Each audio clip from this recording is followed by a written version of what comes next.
None tubaye ikaze mwese mu mining Pi network. Ni umunsi wa tariki 17 yashize iminsi mike y'iminsi 3 duhawe mask KYC. Harimo abayibonye babikoze hari n'abatarabibona neza.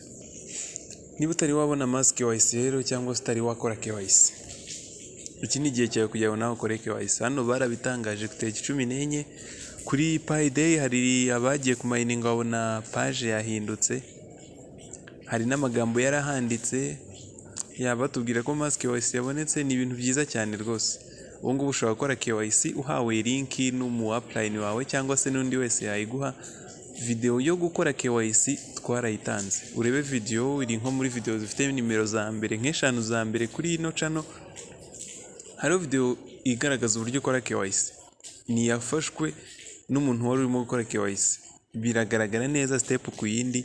Ni byiza ko wayireba ukayireba mbere yuko ukora KYC kugira ngo hatagira ikintu wicamo ko iyo ubyishe akenshi iratinda, rimwe na rimwe ikaba yananga. Hari nabo byanze cyangwa se byakomeje gutinda bimaze igihe kinini, ariko byose no gutegereza twereka ko naho bazatanga link ya resubmission. Niyo proposal ihari. Uburyo ubona link yawe rero, uza hano muri mainnet. Imara kuza muri mainnet ukaza hano handitse notify team to KYC and migrate. Ugiye gufasha team yawe kugira ngo bakore KYC ubundi ba migrating. Ukora hano kuri share kamwe muri tuno tumenyetso, ugahita ukora copy ya link yawe cyangwa se ukayitamo aho uyisharinga hariho hose. Wayitanga muri message, wayitanga kuri WhatsApp, ahariho hose. Ahariho hose wayitanga, ubundi ugakurikiza amabwiriza y'uburyo ukora KYC neza. Ugakora KYC hari iyo uyikozeho bahita bakwereka ibintu bitandukanye. Reka wenda mfate nk'urugero, nohereje nka KYC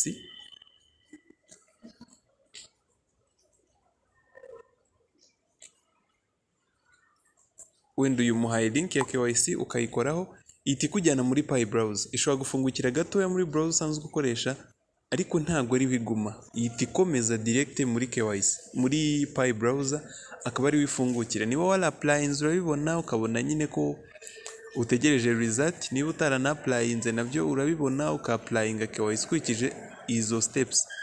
Nongere mbisubire, mugomba kuba uri ahantu habona neza, ugafata amafoto ameze neza, ukabikora neza nk'uko babikubaza, kuko iyo ubyishe uba urimo urabihomberamo. Nyine ugenda ubihomberamo, ntago KYC yawe ugenda neza. Ubwo uhita ujya mu bazategereza. Hari n'abafite ibibazo bijyanye na barakoze KYC bagakora migration ariko zikaba zitaragiye muri wallet.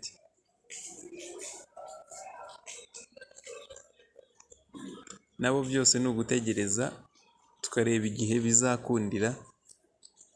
Step by step bagenda babyerekana gake gake. Hano utegereje ko ifunguka, ifungukira muri Pi browser. Murabona ko ino ni Pi browser kuri slot ya Pi KYC. Igahita loginga in, biri automatically. Twarabisobanuye kuri ya SDK turi kubihuza n'iby'amasoko. Hano bagahita bakubwira status yawe, nibyo biba bigiye guhita bikurikiraho. Hano baravuga ko yabaye applied, igihari ari ugutegereza, biri under review. Niba nawe ari uko bimeze, ubwo byarakunze, urategereza ko bazaguha result. Reka tubashimire mwese twabanye, naho ubutaha no mu bindi biganiro.